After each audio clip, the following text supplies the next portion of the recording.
अस्सलामुअलैकुम। कल गवर्नमेंट ने federal budget fiscal year 25 announce किया है और ये बजट काफ़ी ज़्यादा इम्पोर्टेंट है। जैसे कि आप लोग सब जानते हैं कि हम लोग इस महीने और लाइकली नेक्स्ट मंथ एक नए और बड़े आईएमएफ प्रोग्राम की तरफ जा रहे हैं।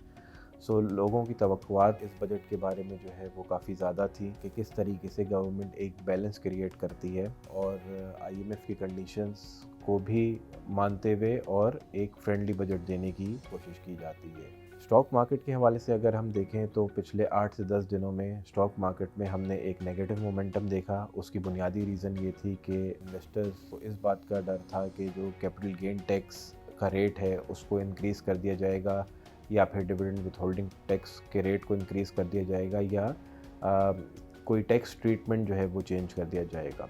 तो कल जब गवर्नमेंट ने बजट अनाउंस किया तो इन्वेस्टर्स इस बात पे काफ़ी खुश नज़र आए कि जो कैपिटल गेन टैक्स का रेट है वो 15% पे जो है वो रखा गया है। सिर्फ एक उसमें स्लाइड चेंज ये किया गया है कि होल्डिंग पीरियड को जो है वो ख़त्म कर दिया गया है।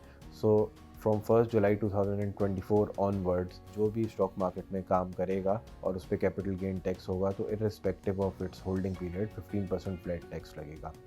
नॉन फाइलर्स के लिए जो है वो एक चेंज किया गया है और वो ये कि जो नॉन फाइलर्स 30% टैक्स देते थे उसे जो है वो अप टू 45% कर दिया गया है। उसकी डिफरेंट स्लैब्स हैं बट जो उसका मैक्सिमम टैक्स है उसको 45% कर दिया गया है। अब हम one by one different sectors पे इस बजट का इम्पैक्ट जो है वो डिस्कस कर लेते हैं। बैंकिंग सेक्टर से अगर हम शुरू करें तो दो बुनियादी प्रपोजल्स जो हैं वो इस बजट में बैंकिंग सेक्टर के लिए दिए गए हैं। एक प्रपोजल बैड डेट्स के हवाले से जो कि बेसिकली प्रोविजनिंग है उस हवाले से जो है वो दिया गया है कि अब बैंक कंप्लीट लॉस के अलावा किसी भी किस्म की प्रोविजनिंग को as a tax admissible expense नहीं ले सकता। इसके अलावा स्टेज 1, स्टेज 2, स्टेज 3 जो IFRS 9 के अंडर प्रोविजनिंग होती है उनको जो है वो अब टैक्स एडमिसिबल एक्सपेंस ट्रीट नहीं किया जाएगा। ओवरऑल अगर हम देखें तो ये न्यूट्रल टू नेगेटिव है बैंकिंग सेक्टर के लिए and we can expect earnings decline of around 5 to 8% for the banking sector. इसके अलावा एक क्लैरिफिकेशन इस फाइनेंस बिल में रिगार्डिंग बैंकिंग सेक्टर ये भी आई है कि जो सुपर टैक्स है वो टैक्स ईयर 2023 से ऑनवर्ड्स एप्लीकेबल होगा और टैक्स ईयर 2022 पे एप्लीकेबल नहीं होगा। अगर हम फर्टिलाइज़र सेक्टर की बात करें तो फर्टिलाइज़र सेक्टर पे डाई अमोनियम फॉस्फेट जिसको हम DAP भी कहते हैं उस पे GST रिजीम को जो है वो चेंज किया गया है और उसको 8 शेड्यूल से मूव करके 3rd शेड्यूल में कर दिया गया है। जबकि उसका जो टैक्स रेट है उसको 5% सेम रखा गया है। इसके अलावा हुकूमत ने तकरीबन 10 अरब रुपए यूरिया की इंपोर्ट के लिए जो है वो इस बजट में रखे हैं। सीमेंट सेक्टर को हम डिस्कस करें तो सीमेंट सेक्टर पे फेडरल एक्साइज ड्यूटी FED 2 रुपये पर केजी से बढ़ा के 3 रुपये पर केजी कर दी गई है एंड वी डू एक्सपेक्ट कि इसका इम्पैक्ट पर बैग प्राइस पे तकरीबन 50 से 55 रुपये पर बैग का होगा और ये एक्सपेक्टेड है कि जो मैन्युफैक्चरर्स हैं इसको पास ऑन करेंगे। इस साल गवर्नमेंट ने PHDP के मद में 1.4 ट्रिलियन रुपीज़ रखे हैं जो कि लास्ट ईयर तकरीबन 950 बिलियन रुपीज़ थे।